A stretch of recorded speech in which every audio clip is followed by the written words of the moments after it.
Charles and Ray were a team. They were husband and wife, despite the New York Times and Vanity Fair's best efforts recently. They're not brothers. And they were a lot of fun. You know, Ray was the one who wore the ampersands in the family. And we are going to focus on Charles today, because it is Charles' 100th birthday. But when I speak of him, I'm really speaking of both of them as a team. Here's Charles when he was 3, so he would be 100 this June. We have a lot of cool celebrations that we're going to do. The thing about their work is that most people come through the door of furniture. I suspect you probably recognize this chair and some of the others I'm going to show you. But we're going to go first enter through the door of the big top.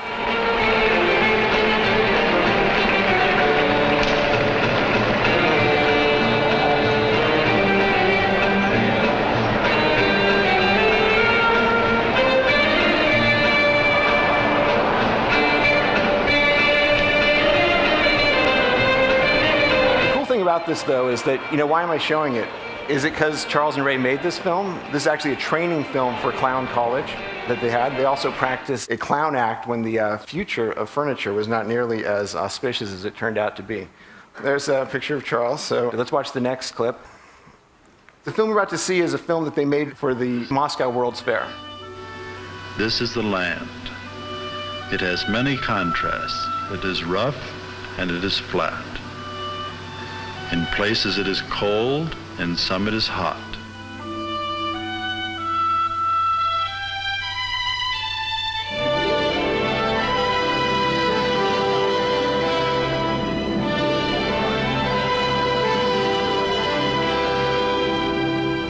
Too much rain falls on some areas and not enough on others.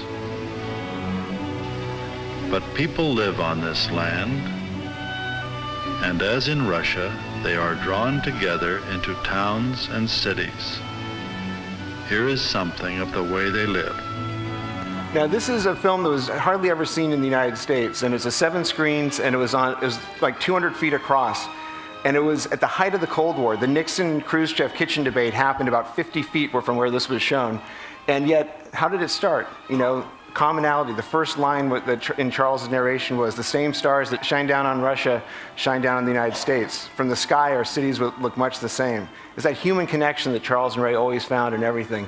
And you can imagine, and the thing about it is that they believed that the human mind could handle this number of images, because the important thing was to get the gestalt of what the images were about. So that was just a little snip. But the thing about Charles and Ray is that they were always modeling stuff. They were always trying things out. And I think one of the things I'm passionate about my grandparents' work, passionate about my work. On top of all that, I'm passionate about a holistic vision of design, where design is a life skill, not a professional skill. And we all, those of us with kids often want our kids to take music. I'm no exception. But it's not about them becoming Bono or Tracy Chapman. It's about getting that music thing going through their heads and their thinking. Design is the same way. Design has to become that same way. And this is a model they did of that 7-screen presentation, and Charles just checking it out there. So now we're going to go through that door of furniture. This is an unusual installation of airport seating. So what we're going to see is some of the icons of Eames furniture.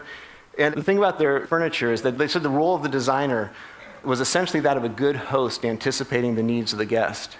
So those are cool images, but these are ones I think are really cool. These are all the prototypes. These are the mistakes, although I don't think mistakes is the right word in design. It's just the things you try out to kind of make it work better. And some of them would probably be terrible chairs. Some of them are kind of cool looking. You say, hey, why didn't they try that? But it was that hands-on iterative process, which is so much like vernacular design and folk design in traditional cultures. And I think that's one of the commonalities between modernism and traditional design. I think it may be a real common ground as we kind of figure out what on earth to do in the next 20 or 30 years. The other thing that's kind of cool is that you look at this, and in the media, when people say design, they actually mean style. And I'm really here to talk about design. But the object is just a pivot. It's a pivot between a process and a system. And this is a little film I made about the making of the Eames lounge chair. The design process for Charles and Ray never ended in manufacturing. It continued. They were always trying to make things better and better, because it's like Bill Clinton was saying about Rwanda health clinics. it's not enough to create one, you got to create a system that will work better and better. So I always like this prototype picture because it just kind of, doesn't get any more basic than that. You try things out. This is a relatively famous chair. Its early version had an X-base. That's what the collectors like. Charles and Ray liked this one because it was better. It worked better. H-base, much more practical. This is something called a splint, and I was very touched by Dean Kamen's work for the military or for the soldiers, because Charles and Ray designed a molded plywood splint. This is it. And they'd been working on furniture before, but doing these splints, they learned a lot about the manufacturing process. It was incredibly important to them.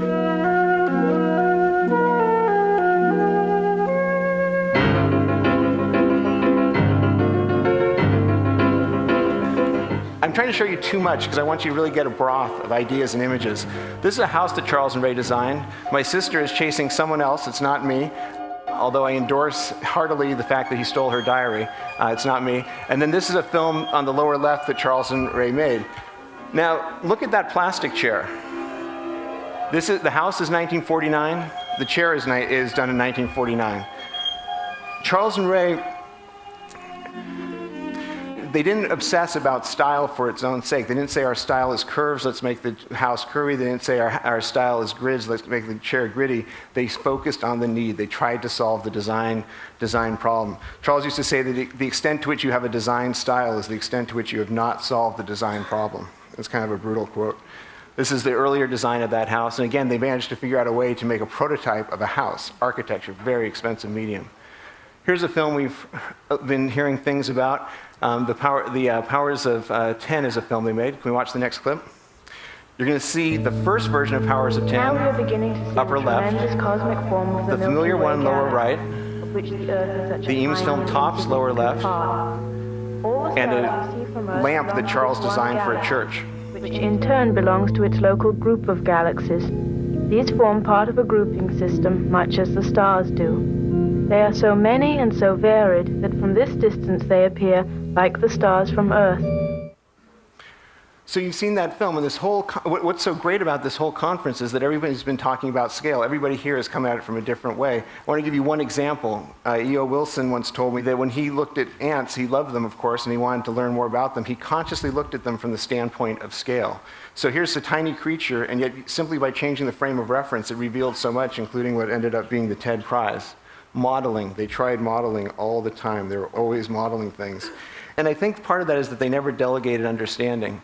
And I think in our family, we were very lucky because we learned about design backwards.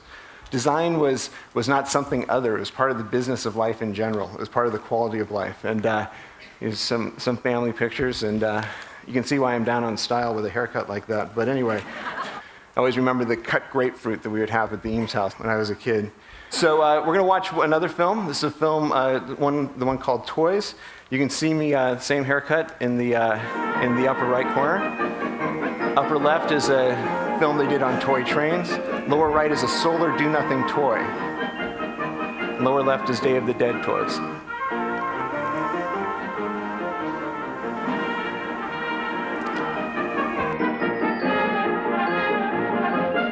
Charles used to say that toys are not as innocent as they appear. They're often the precursor to bigger things. And these ideas, that train up there being about the honest use of materials, is totally the same as the honest use of materials in the plywood. And now I'm going to test you. This is a letter that my grandfather sent to my mom when she was 5 years old. So can you read it? Lucia Angel. So. Okay, I saw many trains. Also good with the Leather Crafters Guild is here. Also, what's he doing? Road. Sun. No. Well, what's the name of sunrise?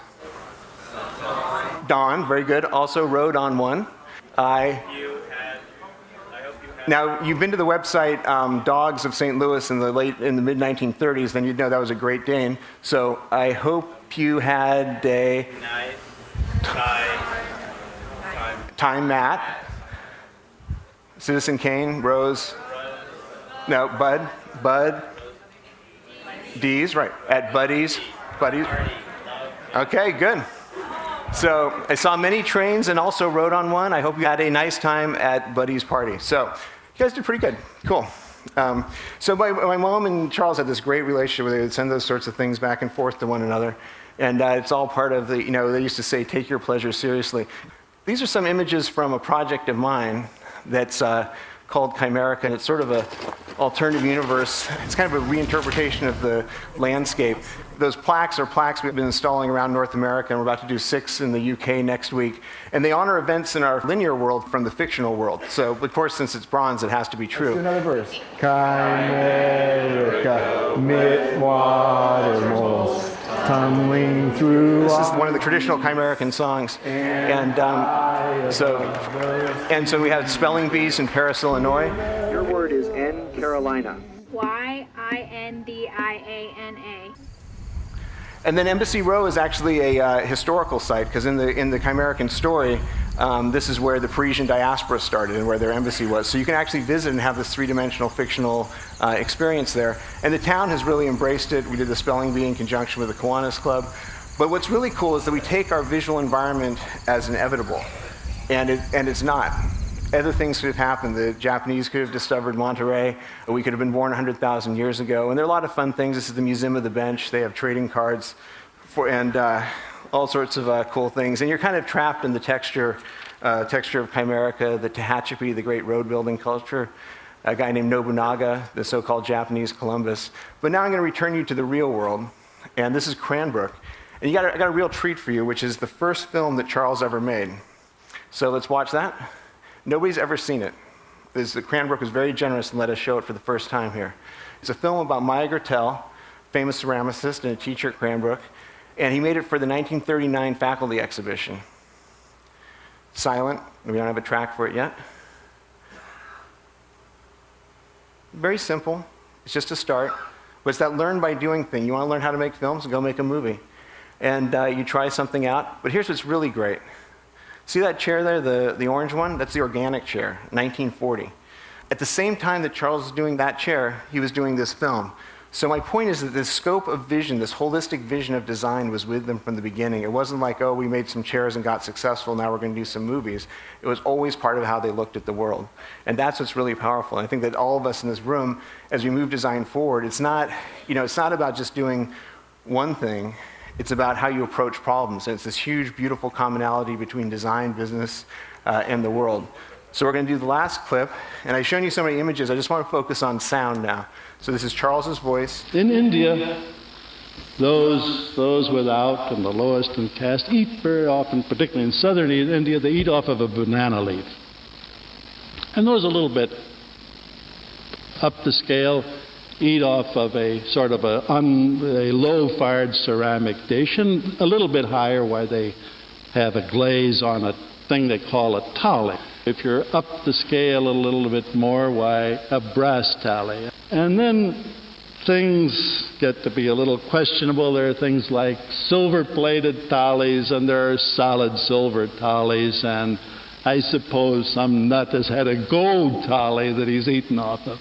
But you can go beyond that, and the guys that have not only means, but a certain amount of knowledge and understanding, go the next step, and they eat off of a banana leaf.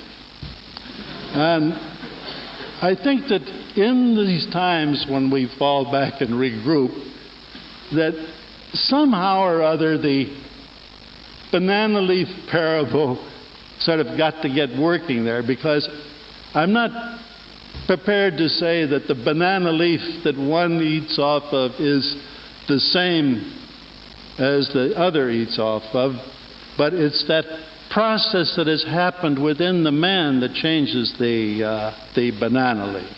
I've been looking forward to sharing that quote with you, because that's part of where we got to get to. And I also want to share this one. Beyond the age of information is the age of choices. And I really think that's where we are. And it's kind of cool for me to be part of a family and a tradition where he was talking about that in 1978. And part of why this stuff is important and all the things that we do are important is that these are the ideas we need. And I think this is all part of surrendering to the design journey. That's what we all need to do. Design is not just for designers anymore. It's a process. It's not style. all that great thinking needs to really get about solving pretty key problems. I really thank you for your time.